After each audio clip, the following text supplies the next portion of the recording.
BCS রিটেনে যে জিনিসটা কাজে লাগে সেটা হচ্ছে এই আন্তর্জাতিকটা আর এই যে মতামতটা। 6 জুলাইয়ের যে পত্রিকাটা আছে এই পত্রিকাটা আসলে আমরা পড়া ট্রাই করি, বা পত্রিকা কি পড়তে হয়, কোথা থেকে পড়তে হয়, কতটুকু পড়লে আসলে আমাদের জবের জন্য বেশি কাজে লাগে, আর তো সেটা আসলে মোটামুটি আমরা একটু শেয়ার করা ট্রাই করি। তো আজকের পত্রিকার হেডলাইন হচ্ছে, আপনার 4টা হেডলাইন সবসময় থাকে।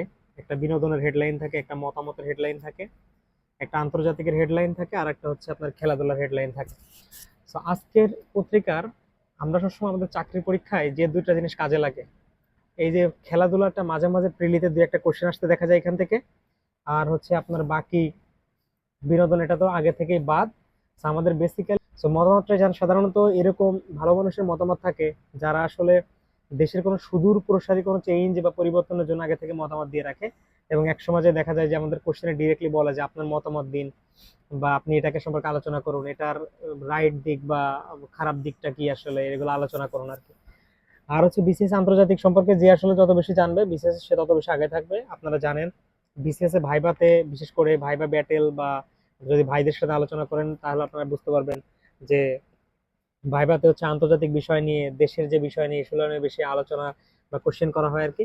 তো এইখানে আমাদের 6 জুলাই যে পত্রিকাটা আছে আজকের, এই পত্রিকাটাতে আন্তর্জাতিক বিষয়ের হেডলাইনটা হচ্ছে ট্রাম্পকে নিয়ে। ট্রাম্প একটা মন্তব্য করছে যে যুক্তরাষ্ট্রের স্বর্ণযুগ ফিরিয়ে আনার প্রত্যয় হচ্ছে ট্রাম্পের। এখন আপনারা এই লাইনটার সাথে ট্রাম্পের তাহলে নির্বাচনী ইশতেহারের মিলাইতে পারেন। নির্বাচনী ইশতেহারে কি ছিল, যে make America great again. So ওই জিনিসটাকেও এখানে আবার স্মরণ করছে ও প্রায় আফটার 6 মান্থ, যে যুক্তরাষ্ট্রের স্বর্ণযুগ ফিরিয়ে আনার প্রত্যয় কি, ট্রাম্পের আর কি। সো এটা হচ্ছে আমাদের হেডলাইন। এরপর আমরা চলে যাব যে এইখানে, এইখানে হচ্ছে, এইখানে হচ্ছে আপনার সরকার আসলে কি বলছে, তাই না?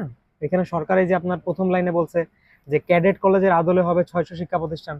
তাহলে এইখানে আবার কিছু মানুষের অভিমত দেওয়া আছে, মতামত দেওয়া আছে। এখানে যেমন রাশিদাকে চৌধুরী, রাশিদাকে সাবেক তত্ত্বাবধায়ক সরকারের উপদেষ্টা, ইনি একটা মতামত দিছে যে যদি আপনি আসলে শিক্ষা প্রতিষ্ঠানটাকে প্রতিষ্ঠা করতে চান তাহলে আপনাকে আগে হচ্ছে জায়গাটা ম্যাপিং করা প্রয়োজন, যেখানে স্কুল বা কলেজ আছে সেখানে যদি আবার আপনি প্রতিষ্ঠা করেন তাহলে এটা তো আসলে মানানসই হবে না আর কি, তাই না? তো এটা উন্নয়ন হবে না আর কি, এটা আসলে জাতির জন্য বার্ডেন হবে আর কি। তো এই জিনিসটা উনি এখানে বলছে। তো আমরা যদি এই প্যারাটা সুন্দর করে পড়ে রাখি তাহলে আমাদের জন্য ভালো হবে। তো যে জিনিসটা উনি বলছে যে সেটা, যে আপনি স্কুল এবং কলেজ প্রতিষ্ঠা করেন, দ্যাটস এ ভালো উদ্যোগ, কিন্তু আপনাকে অবশ্যই এর আগে কি করতে হবে, একটু ম্যাপিং করে নিতে হবে কোথায় কোনটা দিলে হয়। এরপর আসলে আমরা এই পেপারের আর বাকি কিছু দেখবো না, আমরা দেখবো ডিরেক্টলি যে মতামত পেজটাতে কি আছে, আর একটা হচ্ছে আন্তর্জাতিক পেজ। মতামত হচ্ছে 8 নম্বর পেজটাতে। সো আমরা 8 নম্বর পেজটাতে চলে যাই।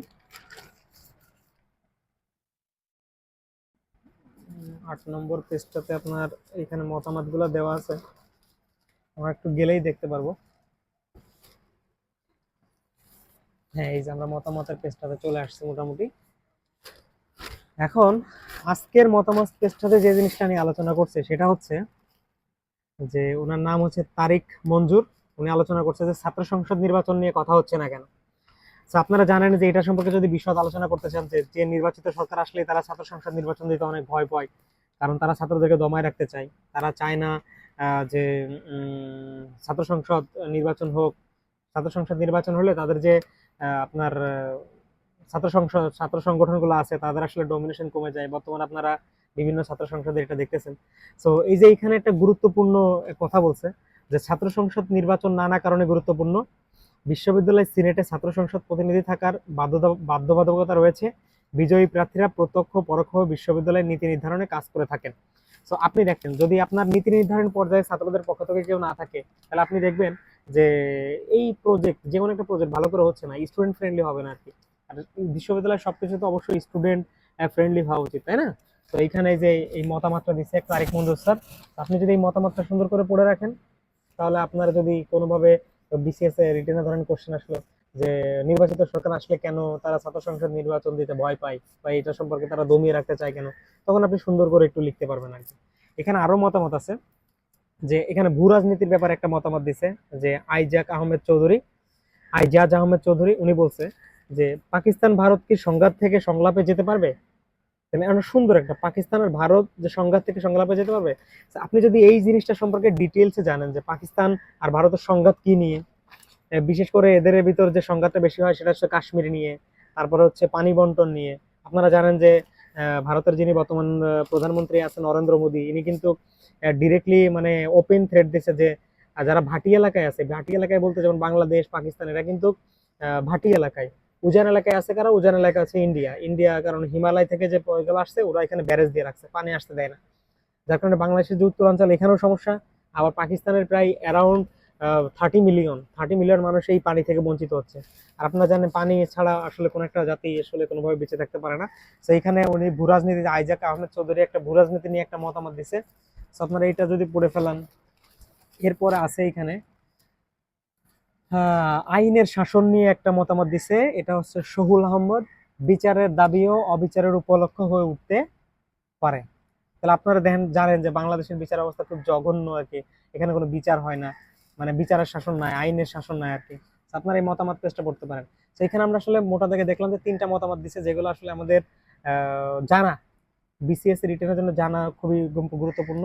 এছাড়া আমাদের এই পেজটা যদি পড়া হয়ে যায়, এবার আমরা হচ্ছে 10 নম্বর পেজ চলে যাবো, আন্তর্জাতিক পেজটাতে। ওইখানে আসলে কি আলোচনা করছে আজকে। আজকের আন্তর্জাতিক পেজটাতে হটলাইনটা হচ্ছে আপনার যে আজকের আন্তর্জাতিকের এই যে উপরে এখানে হেডলাইন দেওয়া আছে যে সিরিয়া যাচ্ছেন ইমানুয়েল ম্যাক্রো। তাহলে সিরিয়ার সাথে ইমানুয়েল ম্যাক্রো বা ফ্রান্সের কি সম্পর্ক, এটা সম্পর্কে আপনি জানতে পারবেন। তারপরে এই যে এখানে যুক্তরাষ্ট্রের প্রেসিডেন্ট ডোনাল্ড ট্রাম্প একটা মন্তব্য করছে, নেতানয়াহুর সঙ্গে আমাদের খুব ভালো সম্পর্ক রয়েছে, তবে তিনি জানেন আসল বস কে। ঠিক আছে, ওই যে উনি কিন্তু কিছুদিন আগে বলছিল যে নেতানয়াহুর যে কাজগুলো করতেছে ইনি সেগুলো আসলে সাপোর্ট করতেছে না বা ভালো লাগতেছে না। লেবাননের উপর যে অ্যাটাক গুলা করতেছে, এটা তার ইরানের সাথে যে শান্তি চুক্তি ছিল ওই শান্তি চুক্তিকে ভ্যানিশ করে দিচ্ছে, আপনারা জানেন। এরপরে ইসরায়েলের প্রধানমন্ত্রী বেঞ্জামিন নেতানিয়াহু বলছে যে স্বাধীনতা কখনোই সস্তা নয়, একে প্রতিনিয়ত অর্জন করতে হয়, একে অবিরাম রক্ষা করতে হয় আর কি। তো আমরাও ছোটবেলা থেকে একটা ভাব সম্প্রসারণ পড়ে আসতেছি, স্বাধীনতা অর্জন করা থেকে রক্ষা করা উচিত, রক্ষা করা কঠিন। সো এরপরে হচ্ছে তুরস্কের প্রেসিডেন্ট রিসেপ তাইয়েপ এরদোয়ান বলছে যুক্তরাষ্ট্র ইরানের সমঝোতায় পুরো বিশ্ব স্বস্তির নিঃশ্বাস ফেলেছে। আসলেই তো ভাই, বাংলাদেশের তেলের দাম যে হারে বাড়তেছিল আর কি, কিছুদিন পরে সাধারণ জনগণই আসলে খেপে যে সরকারের উপর আসলে দেহ চড়ায় হতো। তো এইখানে যে আপনার যুক্তরাষ্ট্র স্বর্ণযুগ ফিরিয়ে আনার যে প্রত্যয় ট্রাম্পের, এই সম্পর্কে যে একটা সুন্দর প্রতিবেদন আছে। তারপরে হচ্ছে ইয়েমেনের যে হুতি বিদ্রোহীদের আছে, বিদ্রোহীদের হামলায় 14 সরকারি।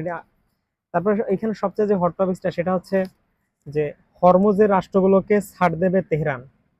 মানে এখানে বলতে দেখছেন, এইটা খুবই ইম্পর্টেন্ট, কারণ আপনার নেক্সট বিসিএস এ রিটেনে চলে আসতে পারে যে বিশ্ব অর্থনীতির জন্য হরমুজ প্রণালী কতটা গুরুত্বপূর্ণ, বা বিশ্ব অর্থনীতি চালিকা শক্তি হিসেবে হরমুজ প্রণালী কিভাবে কাজ করে। আপনারা সবাই জানেন যে হরমুজ প্রণালী দিয়ে আসলে বিশ্বের প্রায় 20% যে ক্রুড অয়েল গুলো আছে এগুলো আসলে পার হয়। সো যদি হরমুজ প্রণালী 1 মাস বা 1.5 মাস বন্ধ থাকে, দেখবেন বিশ্বের অর্থনীতিটাই পুরো অচল হয়ে গেছে, তাই না? সো আমাদের কি করতে হবে? আমাদের এই যে আন্তর্জাতিকের এই পেজটা পড়ে নিতে হবে। প্রতিদিনের পত্রিকা যদি আমরা প্রতিদিন পড়ে ফেলাই, তাহলে আমাদের নলেজ যেমন একদম সমৃদ্ধ হবে, তাছাড়া আমাদের আসলে ইন ফিউচারে এগুলো খুব বেশি কাজে লাগবে আর কি। So আজকে পেপারস নিয়ে এটাই ছিল আলোচনা। বেসিক্যালি আমাদের এই দুইটা মতামত এবং আন্তর্জাতিক এই দুটো পেজই পড়া লাগে। আপনারা যদি এভাবে ডেইলি পড়েন, আমার সাথে থাকেন, ইনশাল্লাহ we will shine with all of you